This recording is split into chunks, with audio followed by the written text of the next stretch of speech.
Hello everybody, welcome to the video. Now a number of you are probably wondering why it has taken me so long to get around to doing this video. This video is basically comparing all of the PS5 Warhammer 40,000 games, and that is ones that have a PS5 version. So unfortunately no Warhammer 40,000 Mechanicus on this particular list.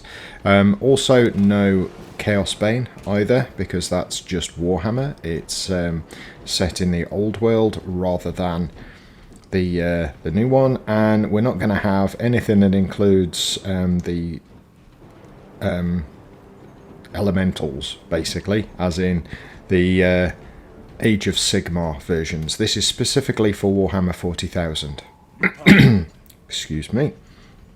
So we're going to start off with the newest game on this list, which of course is Warhammer 40,000 Space Marine 2.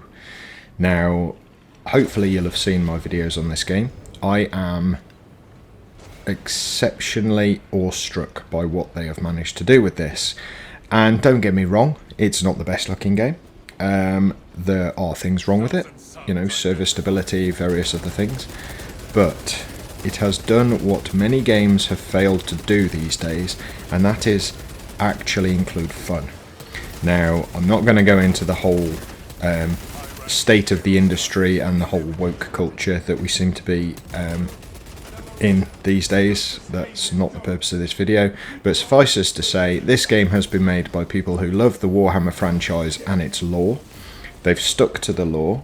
They have made a very well crafted and extremely fun to play game, and it only includes things that have been in the lore for a long time. No recent changes, shall we say.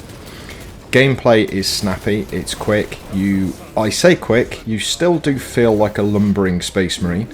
Although Space Marines can be very quick, they only sprint in extreme circumstances. The actual sprint in this is a little slower than Space Marines would run, but it is how they would normally enter combat. They don't tend to sprint into combat most of the time. So personally, I think it has been extremely well executed, and to be perfectly honest, I am very, very happy with the outcome. Now, I am going to be saying which I consider to be the best Warhammer 40,000 game, and I will do that at the end. But I will say at each level what I feel of the game, and so far I am extremely impressed with Warhammer 40,000 Space Marine 2. It's done everything I was hoping. It's basically updated the original game to modern graphics without changing the core gameplay, but has added in some modern day requests such as crossplay and things like that. We also have a full co-op mode rather than just a campaign and PvP. So they've included a lot of the things that I think most of the players from the original game really wanted. So that is Space Marine 2. Let's move on to the next game on this list, which most of you will probably recognise. That's right, we're talking about Warhammer 40,000 Inquisitor Martyr. Now, many of you who've watched this channel know that I am really into roleplay games. The whole premise of this channel is roleplay and PS5 gaming in effect. Now, the only reason Space Marine 2 has made it in is because it's based on a tabletop role-playing game where you roll dice, hence the dice and dual senses. So it's kind of a get out, just because I wanted to be able to include Warhammer games, because Warhammer is my favourite sci-fi universe. But enough of that. Warhammer 40,000 Inquisitor Martyr was the backbone of my previous channel for 4 years, and to be honest, I still have a fond place in my heart for it. I am very disappointed with the PlayStation 5 version. A lot of people put it down to frame rate issues, but it's actually not frame rate because your character never has a stuttering problem, but the backgrounds and the world that you walk on do. So it's a coding issue, and it's a coding issue that's specific to the PlayStation 5. The PS4 version does not have it, not when it's played on a PS5. So It's very much a problem with the PS5 version, and that is what really grates me, because it could have been something absolutely amazing.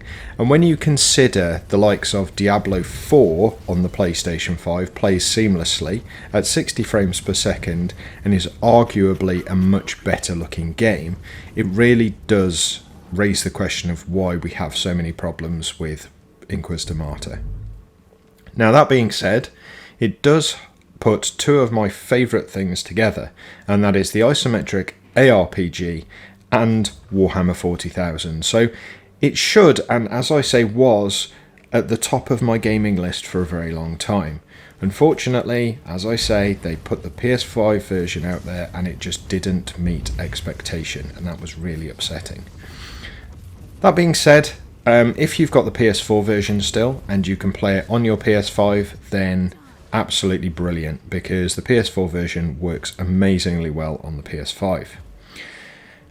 It does have everything you could ask for. It has loot drops, it has different tier loot, it has skills, it has passives, does it a little bit differently, but all in all it is a very functional ARPG from a small developer, so it's not AAA, and that is partially the reason for the problems. They have a very small console team, and even the PC version takes a lot more power than it should do to play the game, just because of coding and various other things. It's not very well optimized. But it's still not a bad game. So if you are looking to pick it up and you can't get the PS4 version for whatever reason, then the PS5's not going to kill you to play, but don't expect it to be perfect.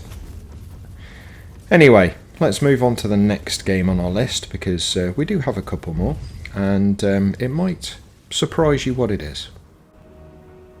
Or it may not surprise you. So we have Chaos Gate Demon Hunters. This is, I'm going to say it's the closest you're going to get to an actual tabletop version of Warhammer 40k, because it's a turn-based, put things into Overwatch, move them in a certain amount of movement points, etc, etc. So this is, realistically, if you wanted to play Grey Knights in the tabletop, but you didn't have friends around who played Warhammer, this is the closest you're really going to get. And to be perfectly honest, it is a brilliant version of that. Now, when I first started looking to make this video, I thought it was going to be easy. Have a look at some games, say which one is the best out of the lot, and walk away rubbing your hands together saying, job well done. It's not that easy, because all of the games on this list and in this video are very, very different in their execution. They're completely different genres. The only linking thing is the 40k. So it's going to be extremely different to pick a favourite or best game in this list, but I will endeavour to do so, because I think it's very important. I might have some additional comments to make, such as if you like this type of game, etc, but I will try and make a this is what I think is the best on the list. So Chaos Gate is, as I say, a turn-based select a squad member, move them to this location. If you've ever played XCOM, this is basically what XCOM is trying to be. And I say that the wrong way round in effect, because XCOM came first, but XCOM came first in the video game market. Warhammer 40k came first in this type of gameplay market. It just so happened to be with dice and on a tabletop. So XCOM was gamifying the tabletop game, if that even makes sense. It does in my head. I'll stick with that.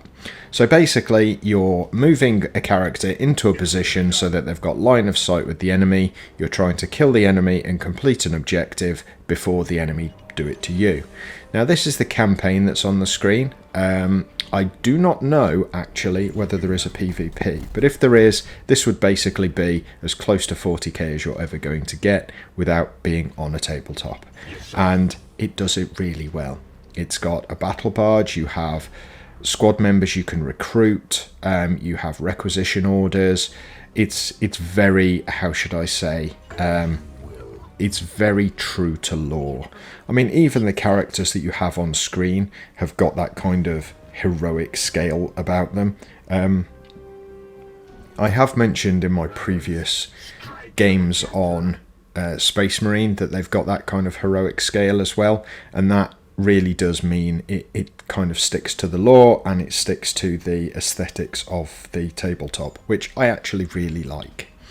Now this is quite, how should I say, it's not very textured on the ground. You don't have like wind and dust and everything floating past you, which reduces the visual impact slightly, but at the same time it does mean it's not muddied, because it would quite easily become a little bit too convoluted and complex, and I don't know, maybe it just wouldn't quite look right. I think they've struck the correct balance between clarity of what's going on, especially in the isometric viewpoint, and having it look good enough to be an appealing game.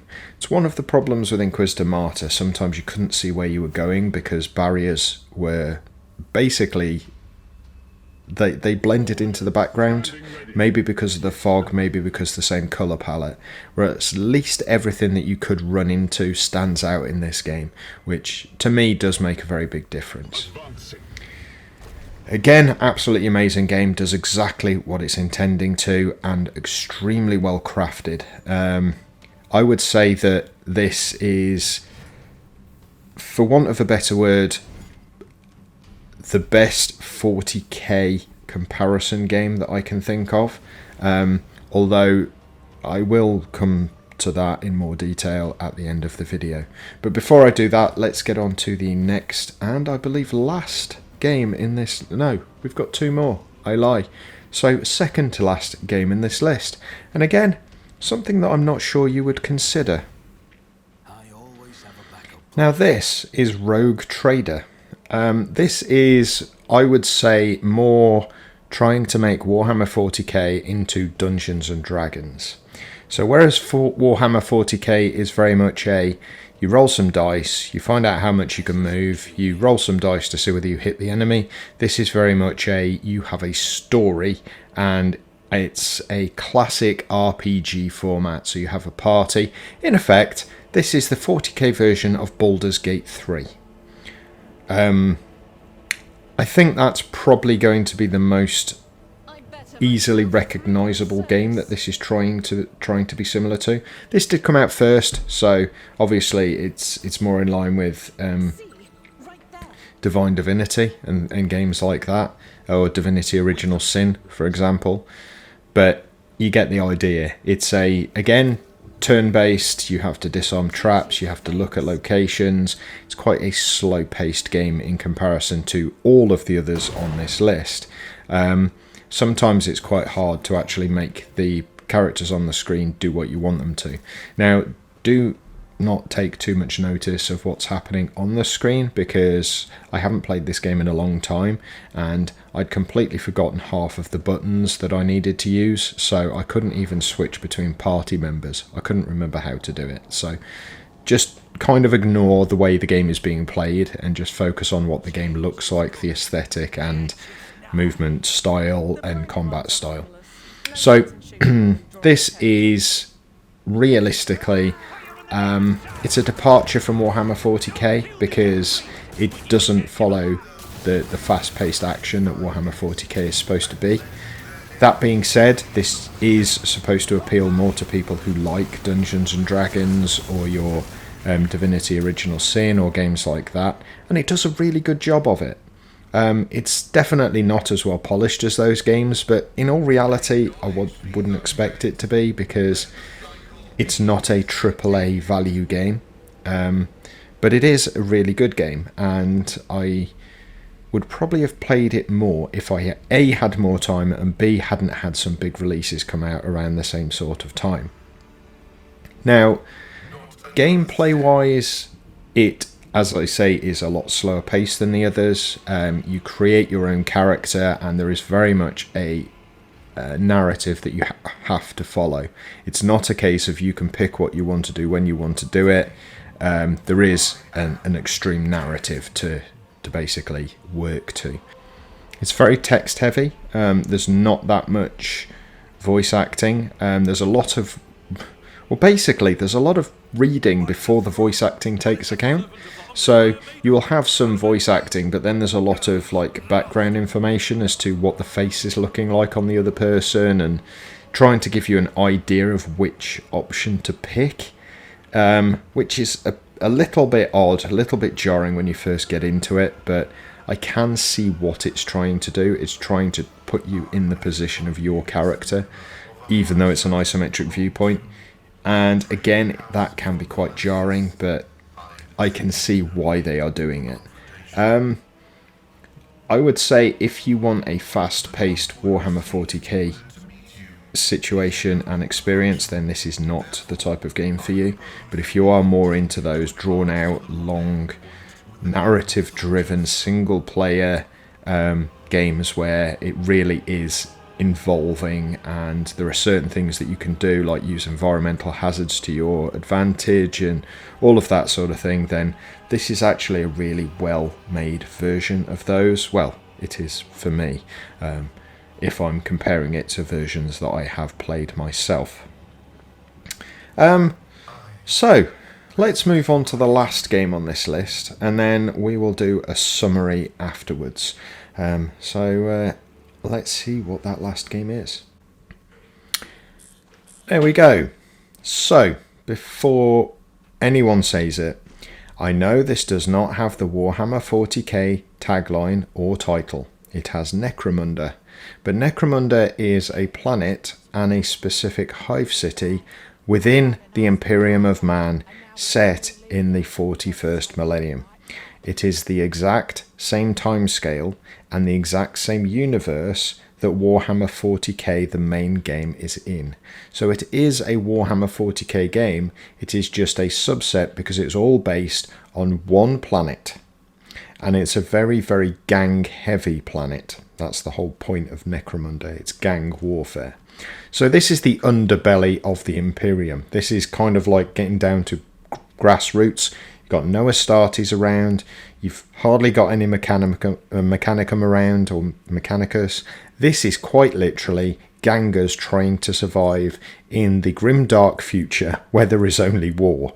And in effect, they make their own wars within those wars. So this is a grassroots, down, dirty, trying to eke out a living as basically a hitman hired gun contractor. Now, hopefully you can see that so far we've had a third-person shooter, an isometric ARPG, an isometric tactical turn-based game, an isometric classic RPG, and now a first-person shooter. All very different genres, all very different types of people who like them, and on top of that, they all have extremely different play styles. So it's very, very difficult in that regard to compare them and say which one's best, but I will definitely try my best to do so. Now, Necromunda Hired Gun is a first-person shooter, as I say. It's set in a hive world on Necromunda, and you are tasked with various different jobs. You can get them in a job board, so it's not a very structured game in as far as you can kind of do what you want. There is a campaign, and I think the idea was that you had really easy movement, so you had traversal mechanics like wall running and things like that. They tried to make it, they tried to make it as mobile as possible. Now, this is the same company that made Space Hulk Deathwing. That would have been on this list if they'd had a PS5 version, because I absolutely love that game. And between the two, I think that might have won, to be perfectly honest, because although this is really good, I don't know, I just love the fact that you're lumbering around in Terminator armour killing gene stealers in the other game, which is a shame that they didn't do a PS5 version, because I would have loved to have seen that. But that being said, this is quite accomplished. It's definitely not AAA, so there's a lot of things that they could have done better. Movement is actually really nice. The gunplay is not too bad at all. And You do get to upgrade your character and your companion being a Mastiff, which you can, as far as I'm aware, make into a Cyber Mastiff, so you can kind of upgrade it and replace some of its bits with cybernetics. But I don't know, it kind of misses the mark in some regards, possibly because it's not AAA, and the first-person shooter market is so, I don't know, it's so competitive that you have to be something extremely special to make a stand.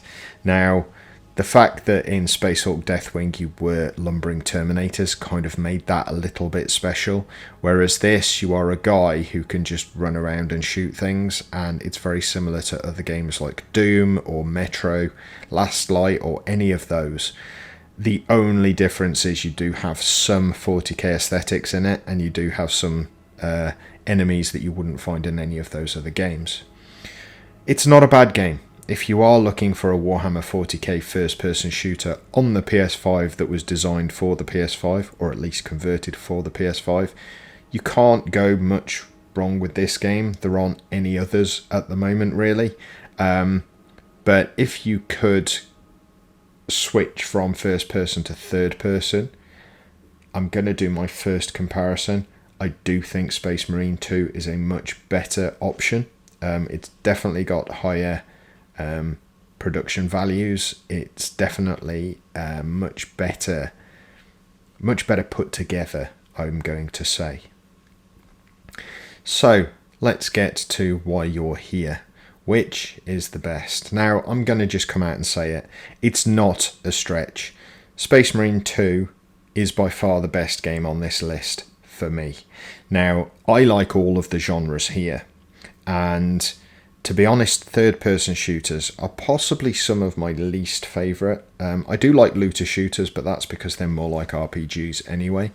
But the third-person shooter, you have to do a really good job to capture me. First-person shooters, I don't know, it just puts you more in the feel of playing it.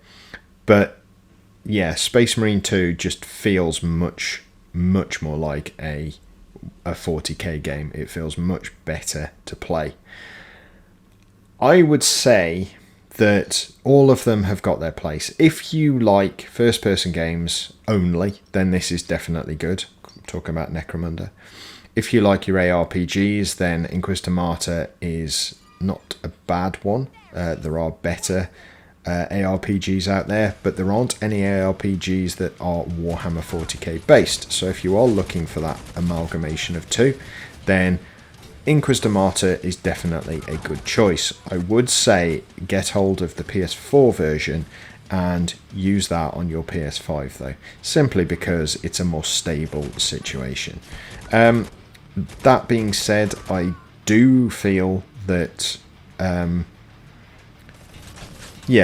do feel that it's a missed mark for Inquisitor Martyr. If they'd supported it much better on console, then I would probably still be playing it all of the time.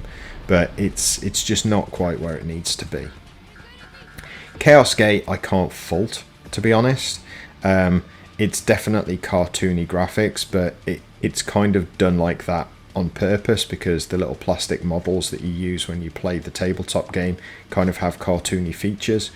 And they've kind of modelled the aesthetics on that, and it really does work.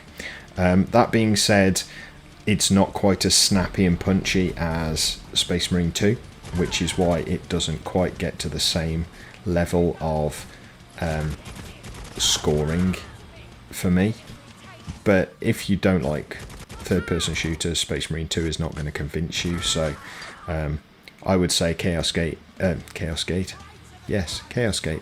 Chaos Gate is definitely a really good version of a tactical shooter. I would say in some regards it's better than XCOM, and you know, I do apologise for all of those people who now think I'm a heretic, but that's just the way it is. I do think it is better than XCOM. Or Phoenix Point, if you like that as well. And last one on the list, Rogue Trader. I do find Rogue Trader to be a little bit slow. It is the type of game it is, and although I do like them, I don't have the time to play them anymore, so do take that into consideration. It is very good at what it does. It's really good the fact that there is a Warhammer 40,000 CRPG out there, and I think it's one of those things that somebody saw the hole in the market and said, I'm going to fill that gap in the market, and they've done a very good job of doing so. Basically what I'm saying is all of these games are good in their own right, but if you had to pick one, or because I am picking one, Warhammer 40k Space Marine 2 is definitely the best on this list. Well guys, I'm going to leave it there. Thank you very much for watching. If you have enjoyed, please make sure you click the like button, subscribe if you're new here, and please make sure you do click that bell icon as well. And I look forward to seeing you for my next video very soon. You all take care. Bye for now.